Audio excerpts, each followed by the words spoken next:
Chers élèves, bonjour. Vous êtes les bienvenus et j'espère que vous allez tous en bonne santé. Aujourd'hui, on va entamer la troisième leçon du quatrième chapitre Fonction transmission de mouvement intitulée Transmission avec transformation de mouvement. Cette leçon télévisée est encadrée par Monsieur l'inspecteur principal de génie mécanique, que je le salue très fort, Monsieur Lotfi Saïd. Préparée par mes chers collègues que je tiens à les remercier infiniment, Monsieur Sami Boulares, Monsieur Ali Bougriou et moi-même, Monsieur Zoubayr Ben Ahmed, le présentateur de cette leçon. Pour commencer, je dois vous rappeler les objectifs à atteindre à travers cette leçon. Un système étant fourni et ou défini par son dossier technique, son domaine et son environnement étant précisés avec le cahier de charges fonctionnel. Le premier objectif à atteindre, c'est de déterminer les constituants d'une chaîne de transmission de mouvement. Le second, c'est de pouvoir déterminer les caractéristiques d'une transmission. On commence la première séance. Dans l'industrie, plusieurs systèmes ont besoin de transmettre la puissance émise par les actionneurs en transformant le mouvement. On les appelle transmetteurs mécaniques. Modélisons ensemble ces transmetteurs mécaniques. Comme on a vu, la matière d'œuvre entrante ici, c'est un mouvement. Donc, on peut dire, par exemple, la matière d'œuvre entrante, une énergie, un mouvement de rotation, et on va la convertir en un mouvement de translation, ou inversement. Donc, certainement, la fonction principale de ces transmetteurs, c'est de transmettre une puissance en transformant le mouvement. En mécanique, bien sûr, on doit trouver plusieurs solutions à une fonction technique. D'ailleurs, c'est le charme de notre discipline. Voici quelques processeurs qui peuvent assurer cette fonction. Premier processeur à étudier, c'est le système vis-écrou. Comme vous voyez ici, à partir de cet exemple, on a, à partir d'un mouvement de rotation de la vis de manœuvre, on a une translation du mort mobile. Le second, on va étudier les systèmes bielle-manivelle. D'ailleurs, c'est la solution la plus adoptée pour la transmission de puissance des moteurs à explosion, des compresseurs et des motopompes. Le troisième système qu'on va voir, c'est le système à excentrique. À partir de la rotation, d'une rotation continue d'un arbre excentré, on a un mouvement de translation alternative du piston. Le quatrième processeur qu'on va étudier, c'est le système pignon-crémaire. À partir d'un mouvement de rotation du pignon, on provoque une translation de la crémaire, ou inversement. Et finalement, le cinquième système qu'on va étudier, c'est le système à came. Comme vous voyez ici, à partir de la forme de la came, qui doit être très bien définie, on va voir par la suite la définition de la came, et à partir de son mouvement de rotation, on provoque une translation alternative du fourreau à vitesse variable demandée par le cahier de charges fonctionnel. Commençons par l'étude du premier système, le système vis-écrou. On va commencer par un système que vous le connaissez bien, l'étau de perceuse. Le sous-système à étudier dans cette partie se trouve sur une perceuse. Il permet la fixation des pièces en vue de réaliser une opération de perçage.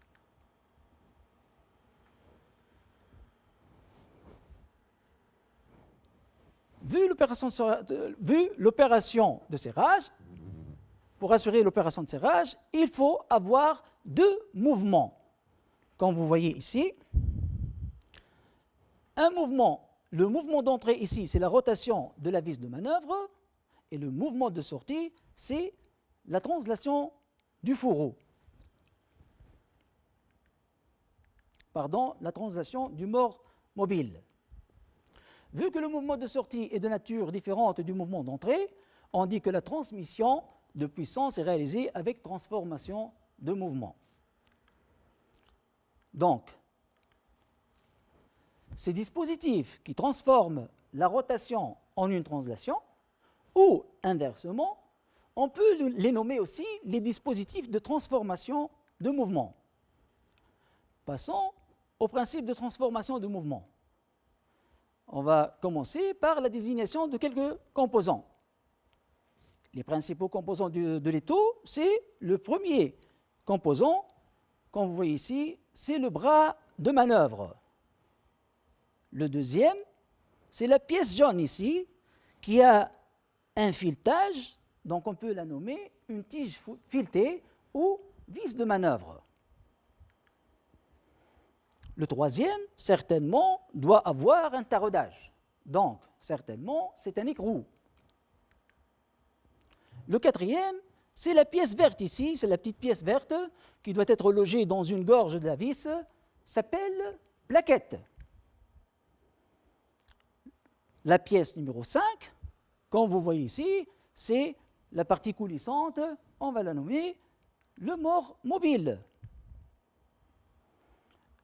La pièce 8, que vous voyez ici, la pièce en bleu, certainement comme on a vu en troisième année, c'est la partie, c'est la glissière si vous voulez, ou bien le guide du mort mobile.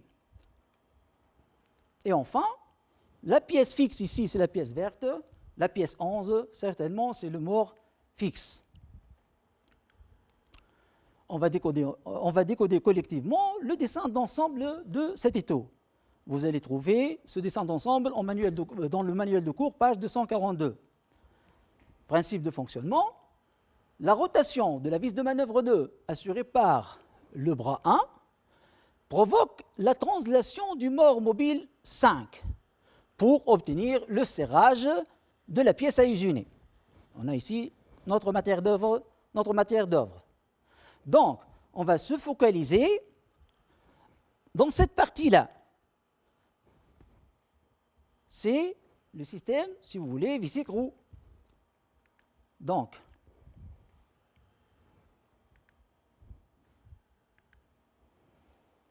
on va commencer par grouper les différentes pièces sous forme de classe d'équivalence cinématique.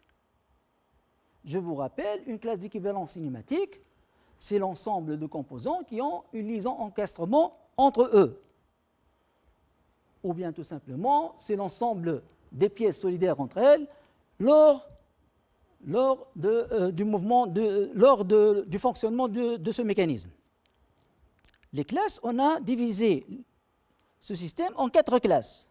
Classe A en vert, classe B en bleu, la classe C en rose, la classe D en orangé. La classe A se compose essentiellement de la pièce 8, qu'on a dit, c'est le guide. Vous voyez ici, le guide doit être assemblé avec le corps 10, bien sûr aussi avec la mordache 9, le mort fixe, et n'oublie pas l'écrou 3. Donc, on peut déduire que la classe A se compose essentiellement de ces pièces-là de couleur verte. Ce sont donc les pièces 8, 9, 10, 11, 12 et 3. La classe B, maintenant, la classe bleue, elle se compose essentiellement de la pièce 4, qui est la plaquette, qui doit être liée complètement avec le mort mobile à travers les vis 15. Donc, certainement, l'ensemble B se compose essentiellement de 4, 5, 6 et 7. La classe C, maintenant, c'est normalement, c'est la vis de manœuvre 2, mais il n'y a pas autre pièce avec elle. C'est pour cela on peut déduire que la classe C se compose tout simplement de la pièce 2 seulement. Ensuite, la classe D qui se compose du bras de manœuvre 1, comme vous voyez ici, c'est la pièce 1, la pièce de manutention. La pièce 1 se compose, la classe D se compose de la pièce 1 et des embouts 16. Donc, on a terminé les classes d'équivalence cinématique. On va représenter maintenant les symboles des liaisons mécaniques. entre la classe D et la classe C, qu'est-ce qu'on doit avoir? Vous voyez ici, cette liaison se trouve à ce niveau-là. C'est une liaison certainement pivot glissant suivant l'axe Y. Donc, on va représenter ce symbole. On passe maintenant à la liaison entre la classe A et la classe C. Comme vous voyez ici, la liaison entre la classe verte et la classe rose. D'ailleurs, c'est la partie qu'on va se focaliser par la suite. Certainement, c'est la liaison entre la vis et l'écrou, c'est une liaison hélicoïdale, suivant l'axe X. On passe maintenant à la liaison entre la classe B et la classe C. Comme vous voyez ici, vous voyez ici que la plaquette, elle est logée dans la gorge pour éviter la translation relative de la vis par rapport au mort mobile. Donc certainement cette liaison n'est autre que la liaison pivot autour de l'axe X. Et enfin, la liaison que doit être entre la classe verte, c'est la classe A, et la classe bleue, c'est la classe B, cette liaison, certainement, c'est une liaison glissière suivant l'axe X. Donc, comme on a dit, on va se focaliser sur le système vis-écrou. Étudions maintenant les mouvements possibles. On vous rappelle, le pas de la vis est la distance qui sépare deux sommets consécutifs d'une même hélice, c'est-à-dire, en fait, il correspond à la distance parcourue en translation par une vis par rapport à son écrou lors d'un tour complet. Généralement, un filetage comporte un seul filet correspondant à la rainure hélicoïdale réalisée. Néanmoins, certaines vis peuvent avoir plusieurs filets, 2, 3, 4, etc. La vis à plusieurs filets permet d'obtenir, pour un tour de la vis, un grand déplacement de l'écrou. On vous présente ci-dessous, à titre d'exemple, les étapes d'usinage pour la réalisation d'une vis à 3 filets. Usinage du premier filet, usinage du deuxième filet, et enfin, la vis à 3 filets. Étudions maintenant la course effectuée pour une vis à un seul filet. On a dit que le pas de l'hélice est lui-même le pas réel du filetage, qui est égal aussi le pas apparent. Pour une vis à plusieurs filets, le pas réel est égal le nombre de filets n multiplié par le pas apparent. Vous voyez ici, comme vous voyez ici, on a un filetage à 2 filets. Premier filet représenté en rose, le premier usinage ici. Le deuxième usinage de la deuxième filet, vous remarquez ici, c'est l'hélice jaune. La course C, un tour correspond à un déplacement d'un pas de l'hélice. N' étant le nombre de tours effectués, donc le déplacement ou la course C vaut le nombre de tours effectués multiplié par le pas réel, qui est égal aussi le nombre de tours effectués multiplié par le nombre de filets fois le pas apparent PA. Application, on va faire une application. Sur une étude de perceuse, on mesure l'écartement entre les deux morts, on trouve C est égal à 60 mm. Puis, on effectue 20 tours à l'aide de la vis de manœuvre afin d'assurer le contact des deux morts, sachant que la vis est à un seul filet. Trouvez alors son pas réel P. Donc, la réponse, certainement la course est égale, le nombre de tours multiplié par le pas réel. Donc, implicitement, on peut déduire que le pas réel est égal à la course divisée par le nombre de tours. Donc, réellement, est égal à 60 sur 20, qui est égal à 3 mm. Expression de la vitesse de déplacement, la vitesse linéaire ici. Quand vous voyez la vitesse de l'écrou par rapport au corps par rapport au bâti, est-ce que la vitesse, elle est en fonction de la vitesse de rotation de la vis ou non? Certainement. La vitesse rectiligne de l'écrou doit être égale à la vitesse de rotation multipliée par le pas réel. Ou bien la vitesse de rotation multipliée par le pas apparent fois le nombre de filets.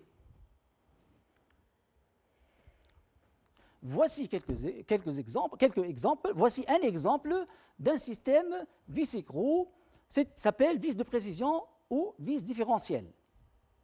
Dans un grand nombre d'applications, il est nécessaire d'avoir un pas très faible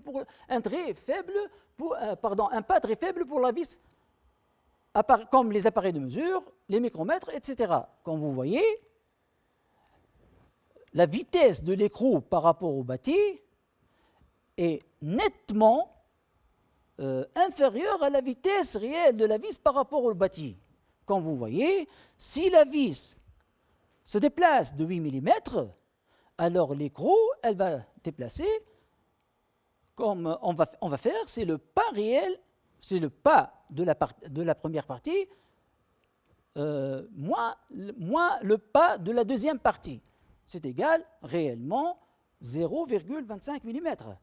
On utilise pour cela une vis différentielle ou vis micrométrique basée sur l'utilisation d'une vis munie de deux parties filetées de pas proches, P et P', et de même sens d'hélice, comme vous voyez ici. Donc, pour un tour de la vis, l'écrou avancera d'un pas dit différentiel, qui est égal à P moins P'. Ainsi, on peut obtenir des micro-déplacements. On va passer maintenant à l'étude technologique. Les solutions technologiques utilisant la vis et l'écrou sont diverses. Les combinaisons des mouvements de rotation et de translation possibles entre les deux pièces peuvent se résumer au cas ci-dessous. Premier cas, comme vous voyez ici, l'écrou est solidaire au bâti, donc certainement on a bloqué la rotation et la translation. On a bloqué la rotation et la translation de l'écrou. Donc, la vis peut faire la rotation et la translation en même temps.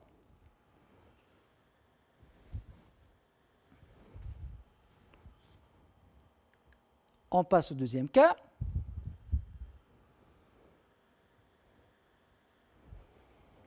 On a la vis est bloquée en rotation, l'écrou est bloqué en translation, donc on peut avoir, si on fait pivoter l'écrou, alors la vis translate.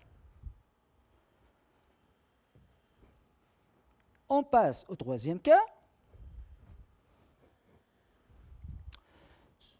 Comme vous voyez ici, on a bloqué la rotation de l'écrou, on a bloqué la translation de la vis.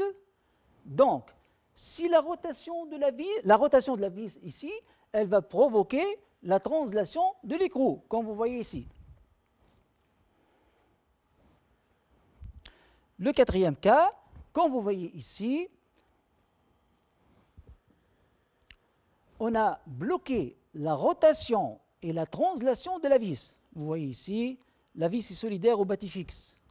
Alors, l'écrou peut avoir la rotation en même temps la translation. C'est clair. Résumons, on va résumer les solutions technologiques qu'on a vues. L'écrou, premier cas, l'écrou est solidaire à la partie fixe, solidaire au bâti.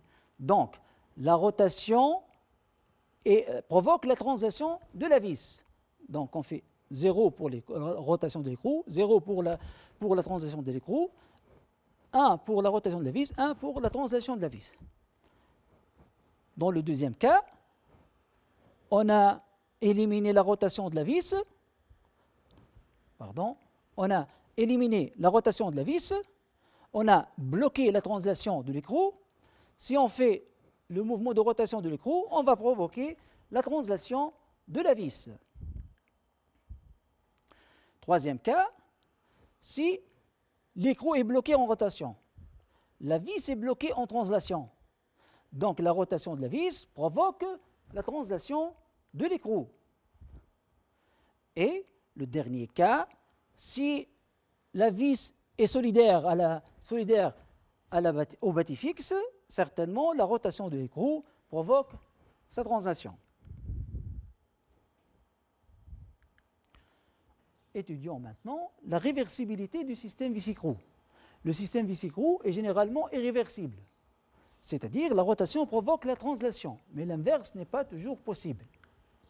Cependant, ce système peut être réversible si l'angle d'inclinaison de l'hélice bêta doit être supérieur à l'angle de frottement phi et bien sûr doit être inférieur strictement à pi sur 2 moins phi.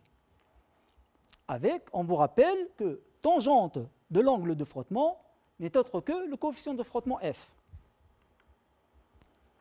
Voici un exemple d'utilisation. Le tournevis spirale semi-automatique. À partir d'un mouvement de translation rectiligne du manche, on provoque la rotation du bout du tournevis. Comme vous voyez, l'inclinaison ici, l'angle bêta est nettement supérieur à la vis typique. Sur certaines machines qui demandent plus de précision, la liaison entre la vis et l'écrou est réalisée par l'intermédiaire de billes. On va voir une séquence vidéo. Voilà. Donc ces billes sont interposées entre les filets, permettant ainsi d'avoir un jeu axial réduit jusqu'à 0,01 mm et un frottement très faible entre la vis et l'écrou. Le rendement est supérieur à 90%.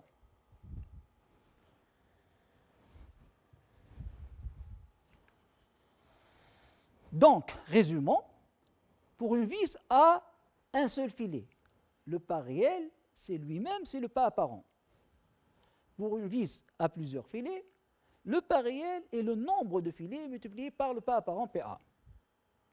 La course C, c'est le déplacement qui est égal le nombre de tours effectués multiplié par le pas réel, ou le nombre de tours effectués multiplié par le nombre de filets fois le pas apparent. La vitesse de déplacement rectiligne doit être égale à la vitesse de rotation multipliée par le pas réel, qui est égale aussi la vitesse de rotation multipliée par le nombre de filets fois le pas apparent. Le système vis-écrou est généralement irréversible. On va passer au système bielle-manivelle. Oui, deuxième système, c'est le système bielle-manivelle. Vous voyez ici, on va étudier un exemple de mini-compresseur. La figure animée, normalement c'est une figure animée.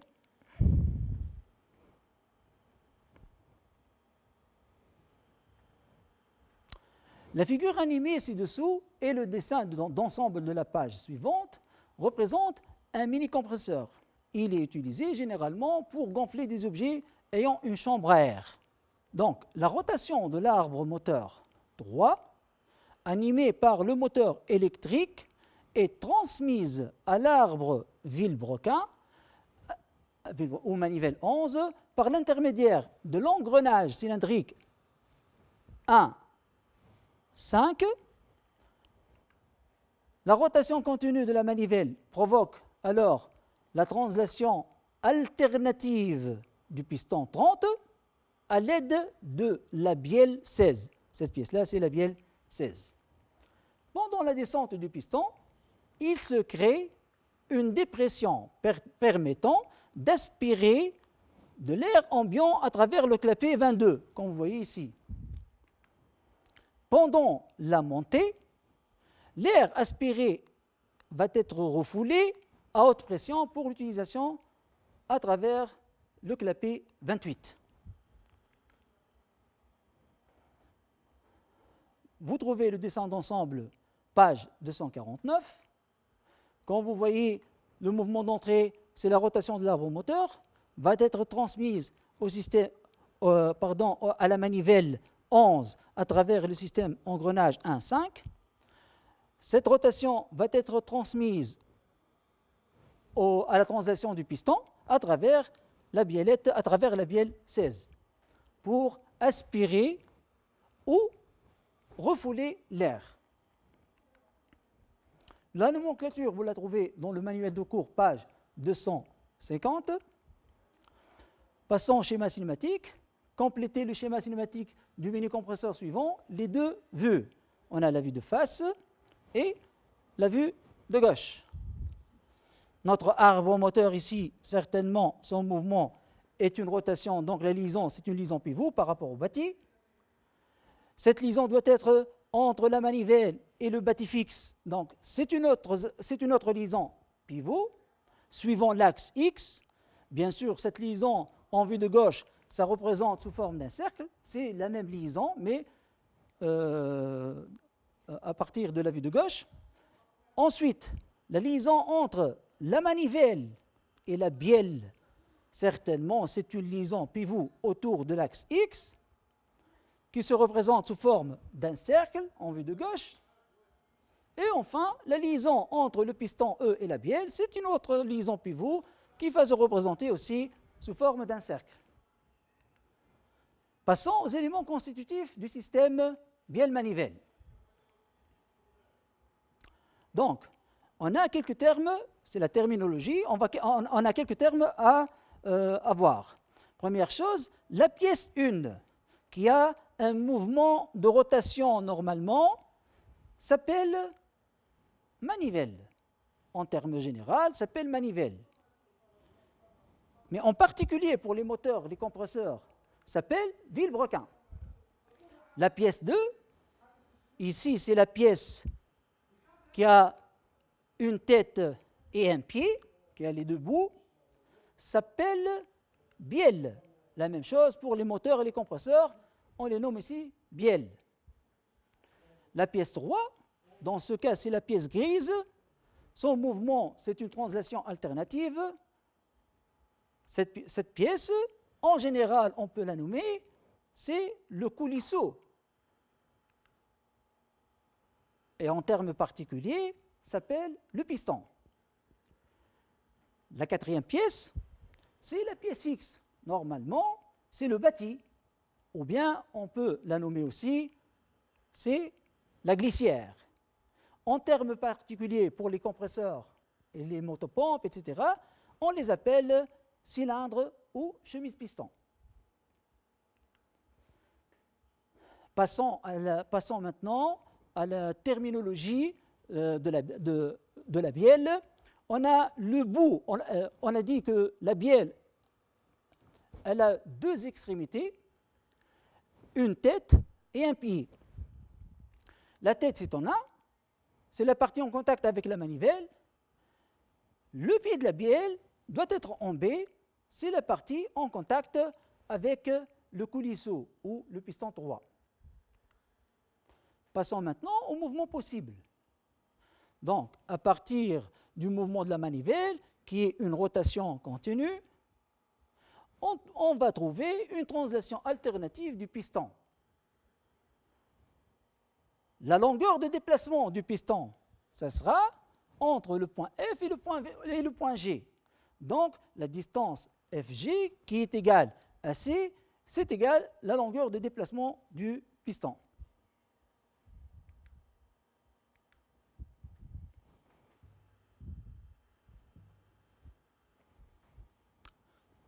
Ensuite, les points F et G. Vous voyez ici, les points F et G, les limites de la course, sont appelés points morts, puisqu'il s'agit des deux moments où le piston s'arrête au bout de sa course, avant de repartir en sens inverse. Dans un moteur à explosion ou un compresseur, le PMH, c'est le point mort haut. Le PMB, c'est le point mort bas. La longueur du déplacement en translation du coulisseau est la course C, qui est égale normalement à 2 fois le rayon de la manivelle. Donc, C est égal 2 fois R. Passons maintenant au calcul de la cylindrée et du débit. La cylindrée, normalement, est le volume déplacé par le piston dans l'alésage du diamètre D pour un tour de vilebrequin. Le piston se déplace alors du point mort bas au point mort haut de la valeur de la course C. Donc, on peut dire que la cylindrée est égale la surface fois la course, qui est égale pi d carré sur 4 fois C.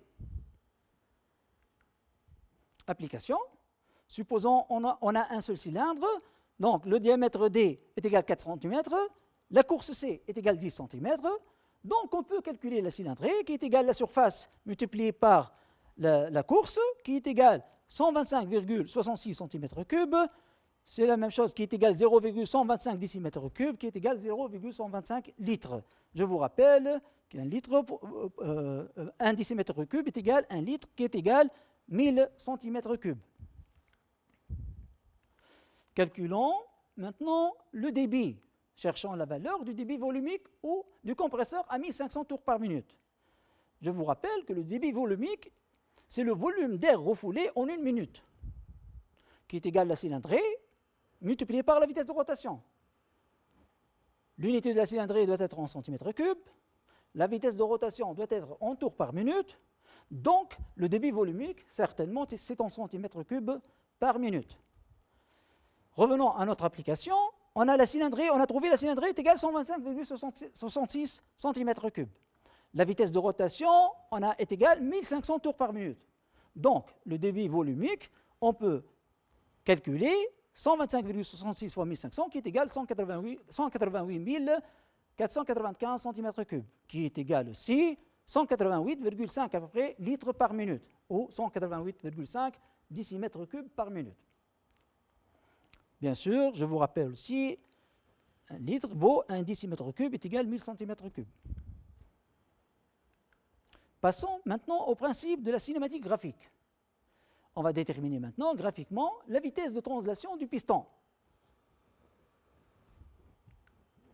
Tout d'abord, on vous donne la longueur de la manivelle. OA est égale à 30 mm, qui est égal aussi à 0,03 m. La première question, c'est quel est le mouvement de 1 par rapport à 0 ? 1, c'est la manivelle, donc certainement, la trajectoire, c'est un cercle, donc le mouvement est une rotation d'axe 0. Deuxième question, on peut déterminer, si vous voulez, entièrement le vecteur VA1 par rapport à 0. Donc, VA1 par rapport à 0, il a une direction. Certainement, cette direction doit être perpendiculaire au rayon, tangente à la trajectoire, comme vous voyez ici, perpendiculaire en passant par A. C'est la direction de la vitesse souhaitée.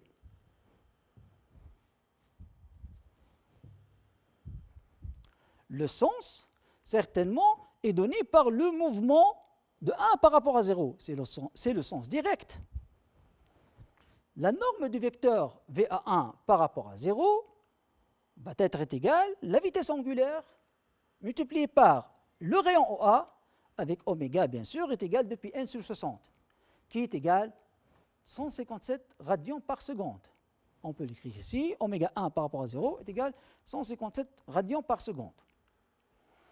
Donc, la vitesse VA1 par rapport à 0, on va la calculer, est égale à 157 fois 0,03, ici parce que le rayon est donné en millimètres, mais en réalité, on veut la vitesse toujours exprimée en mètres par seconde. C'est pour cela qu'on a multiplié par 0,03 et non pas 30.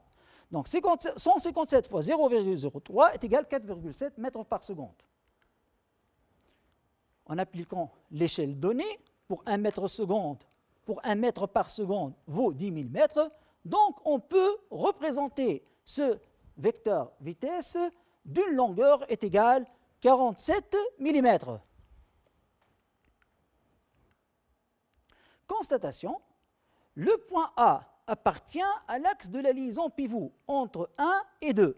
Comme vous voyez, ici on a une liaison pivot, donc on peut déduire que VA1 par rapport à 0 est égal elle-même VA1 par rapport à 2 est égal à elle-même VA2 par rapport à 1, qui est égal vecteur nul. Pas de mouvement relatif entre entre ces deux points. Et d'après la composition des vecteurs vitesse, on a VA1 par rapport à 0 est égal VA1 par rapport à 2 plus VA2 par rapport à 0. Par conséquent, on aura VA1 par rapport à 0 est égal vecteur nul plus VA2 par rapport à 0. Cela implique donc VA1 par rapport à 0 est égal VA2 par rapport à 0. Donc on peut écrire ici VA1 par rapport à 0 est égal VA2 par rapport à 0. On sait aussi que le mouvement du piston est une translation alternative. Donc, on peut tracer alors la direction du vecteur VB3 par rapport à 0. Puisqu'on a un mouvement de translation, certainement la trajectoire va être la droite qui passe par les deux points O et B. On constate aussi que le point B appartient à l'axe de la liaison pivot entre 2 et 3. La même chose ici. Certainement, la vitesse de ce point-là appartenant à 2 par rapport à 3, c'est la même vitesse que du point B appartenant à 3 par rapport à 2, qui est égal vecteur nul. VB2 par rapport à 3 est égal VB3 par rapport à 2, qui est égal vecteur nul. Et d'après la composition des vecteurs vitesse, on peut déduire que VB3 par rapport à 0 est égal VB3 par rapport à 2 plus VB2 par rapport à 0. Donc, on peut déduire que VB3 par rapport à 0 est égal vecteur nul plus VB2 par rapport à 0, ce qui nous donne que VB3 par rapport à 0 est égal VB2 par rapport à 0. Donc, certainement, la vitesse de B3 par rapport à 0 est égale elle-même la vitesse de B2 par rapport à 0. Pour déterminer la vitesse du piston 3, en fonction de la vitesse de la manivelle 1, par la méthode graphique intitulée équiprojectivité, il faut s'assurer qu'on connaît au moins un vecteur vitesse totalement défini. C'est le cas de VA2 par rapport à 0. On sait la direction, le sens, le point d'application, le point de départ, etc. Et on doit aussi savoir la direction de l'autre vecteur vitesse, qui est la droite ici, la droite de VB3 par rapport à 0. Les vecteurs concernés doivent permettre l'étude des vitesses du même solide par rapport au même référentiel. Comme vous voyez ici, on a VA2 par rapport à 0 et VB2 par rapport à 0. On a le même solide étudié et le même référentiel, c'est le bâti 0. Connaissant la vitesse angulaire du vilebrequin, on a déjà démontré que oméga 1 par rapport à 0 est égal à 157 radians par seconde. Parmi les données aussi, le rayon est égal à 30 mm. Et on a calculé aussi VA2 par rapport à 0 qui est égal à VA1 par rapport à 0 est égal à 4,7 mètres par seconde. Déterminer maintenant graphiquement par la méthode d'équiprojectivité la vitesse linéaire du piston. Donc, à partir de cette vitesse, on doit trouver la vitesse instantanée du piston en ce moment. Donc, on commence par projeter la vitesse VA2 par rapport à 0, perpendiculairement à la droite AB, au point J. On va représenter ce segment AJ. Ensuite, on va reporter ce segment, on va le nommer le segment BK. S'assurer de la distance AJ est égale à BK. Tracer par la suite la droite perpendiculaire à la droite AB et passant par K et qui coupe la droite OB en M. Vous voyez ? Mesurer le segment BM et le représenter sous forme d'un vecteur. C'est le vecteur vitesse VB3 par rapport à 0. On a représenté la vitesse VB3 par rapport à 0, mais est-ce qu'on peut la calculer? Bien sûr, tout simplement, si on mesure le segment BM, on trouve par exemple 40 mm. D'après l'échelle donnée, on peut conclure que la vitesse VB3 par rapport à 0 est égale à 4 mètres par seconde, puisque l'échelle 1 mètre par seconde vaut 10 mm. Passons maintenant au diagramme des espaces.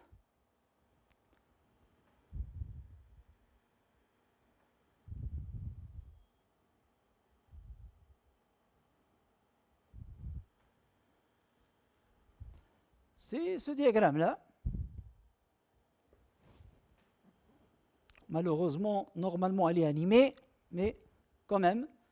Comme vous voyez, la vitesse de rotation uniforme de la manivelle provoque une vitesse de translation alternative du coulisseau. Bon, on passe. Le coulisseau s'arrête au bout de sa course.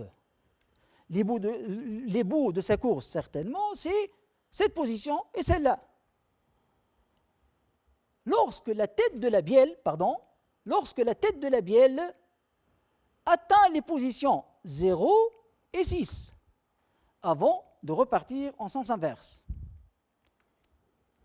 Le coulisseau atteint sa vitesse maximale. Donc on a dit les positions 0, 6 et aussi la position 12, c'est elle-même la position 0. Dans ces positions-là, le coulisseau a une vitesse nulle. Passons à la vitesse maximale. Le coulisseau atteint sa vitesse maximale au milieu de sa course, c'est-à-dire lorsque la tête de la bielle atteint les positions 3 et 9, avant de ralentir de nouveau. Donc, on peut diviser le cycle en 4 temps, si vous voulez. Entre la position 0 et 3, on a une avance accélérée. Entre la position 3 et 6, on a une avance décélérée. Entre la position 6 et 9, on a un retour accéléré. Et enfin, entre 9 et 12, c'est la position initiale, retour décéléré.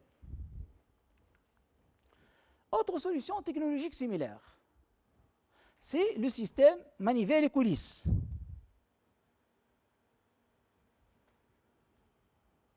Normalement, c'est cette vidéo-là.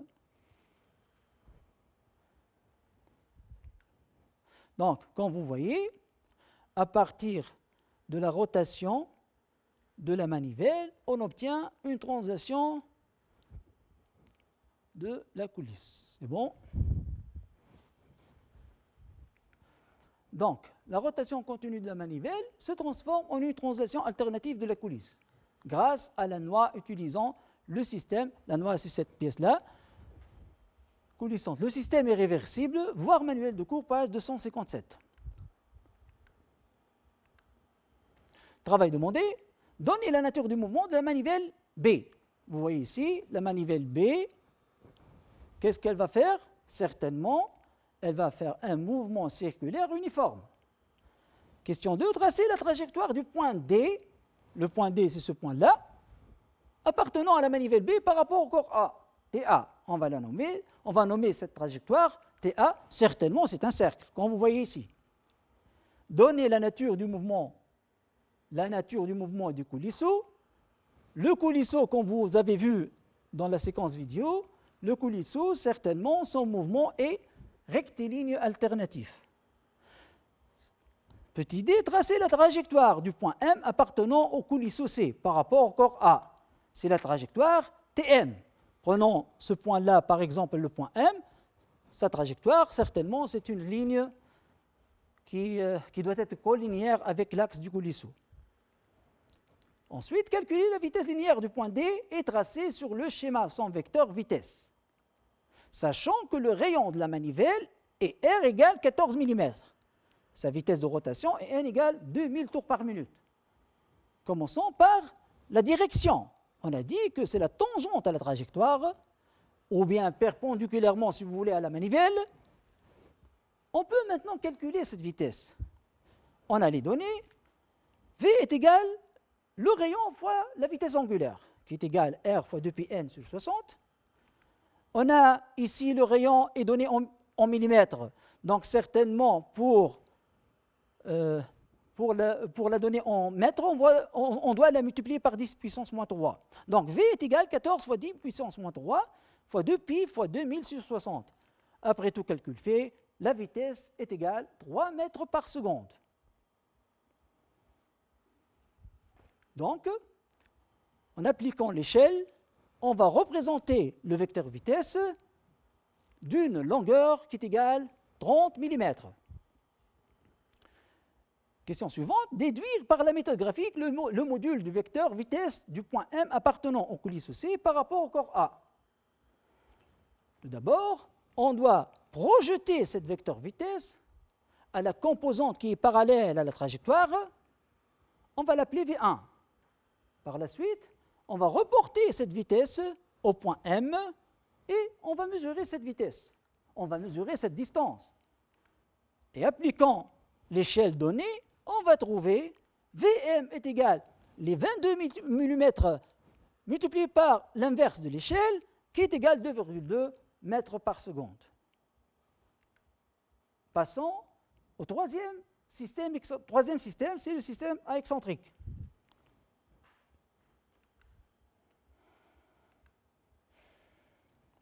Commençons par l'étude d'un exemple que vous le connaissez bien aussi, c'est la poupée mobile. Fonctionnement, le dessin d'ensemble ci-dessous représente une poupée mobile de tour. Elle sert essentiellement à maintenir les pièces longues à usiner, supporter un membrane de perçage ou centrer l'outil de coupe. Vous trouvez le dessin d'ensemble dans le manuel de cours, page 20. Pardon, dans le manuel d'activité, page 20. Donc, la rotation de la vis de manœuvre 27, à l'aide du volant 18, entraîne la translation du fourreau 7. D'ailleurs, à partir du système vis-écrou qu'on a déjà étudié. Mais on a un deuxième processeur, c'est le système de blocage qu'on va étudier maintenant. Le système de blocage de la poupée mobile par rapport au banc. Normalement, on a une vidéo. Voilà. À partir de la rotation de la vis, de manœuvre, vous constatez, on a une translation du fourreau 7. C'est le système vis-écrou.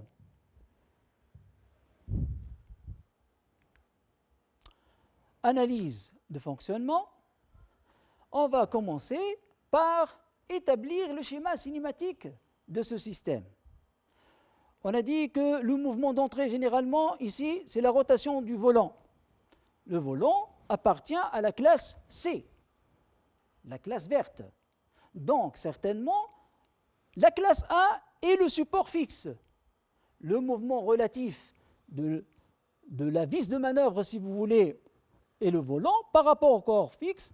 Et la liaison, on va commencer par diviser les classes d'équivalence cinématique en 3 classes. La classe A, c'est la classe rouge. La classe B, c'est la classe bleue. La classe C, c'est la classe verte. On a assemblé les principaux composants. Donc, comme on a dit, entre la classe C verte et la classe rouge A, on a une liaison, certainement une liaison pivot autour de l'axe X. Vous voyez ici, dans le dessin d'ensemble, cette liaison. Passons maintenant à la liaison entre la classe C et la classe B. Certainement, on va voir cette liaison, vous la trouvez ici, entre la tige filetée 17, ou bien la vis de manœuvre 17, et l'écrou. C'est une liaison, certainement une liaison hélicoïdale autour de l'axe X. Et enfin, on va voir maintenant la liaison entre la classe B et la classe A. On va voir ici, entre le support et le bâti, comme vous voyez ici aussi, on a la forme V. Donc c'est une liaison glissière suivant l'axe X. Passons maintenant au système de blocage de la poupée par rapport au banc. Comme vous voyez ici, on a le levier de blocage, levier 13. Première action, on doit débloquer le levier 13. Ensuite, on va pousser la poupée mobile par rapport au bon 1. Qu'est-ce que vous constatez? Certainement, la poupée peut translater. Si on bloque le levier 13, on pousse ensuite la poupée mobile par rapport au bon 1. Certainement, on va constater que la poupée ne peut plus translater. Donc, comment est assuré ce blocage de la poupée par rapport au bon? On va voir. Bon, on va voir par la suite la vidéo, mais l'action sur le levier 13, ça c'est le levier 13, entraîne la rotation de l'axe à excentrique 23. Vous voyez l'excentricité ici. La rotation de l'excentrique 23 va provoquer la translation du tyron 28. Alors, l'écrou spécial 29 et la bride 30 viennent frotter contre le bon 1 pour freiner la poupée mobile. On va voir cette vidéo.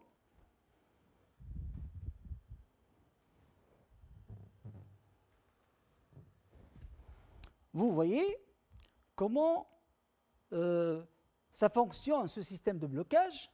On a dit la rotation du levier 3 provoque la rotation de la manivelle 23. On va faire une pause ici. Vous voyez ici l'excentricité entre le centre de l'arbre et le centre du moyeu. Il y a une excentricité. C'est elle qui va provoquer la translation du tyron 28. Ainsi,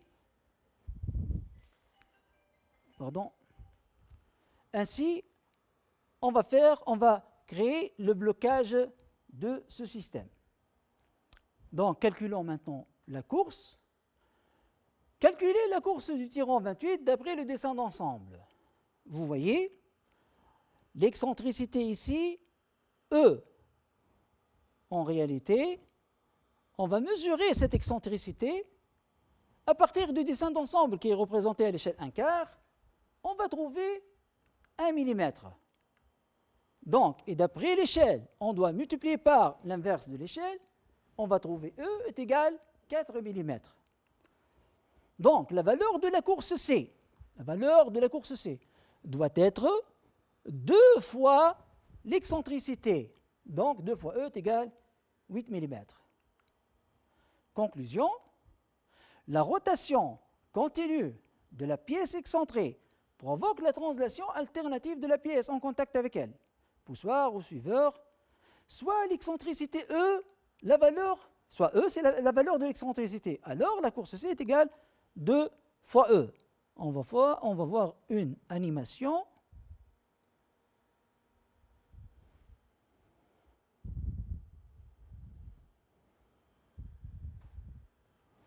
Comme vous voyez, à partir de la rotation de l'excentricité, on a la course est égale à 2 fois le rayon, 2 fois l'excentricité.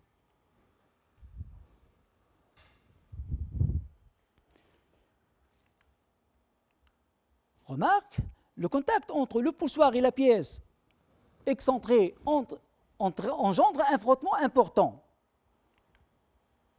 à ce niveau-là.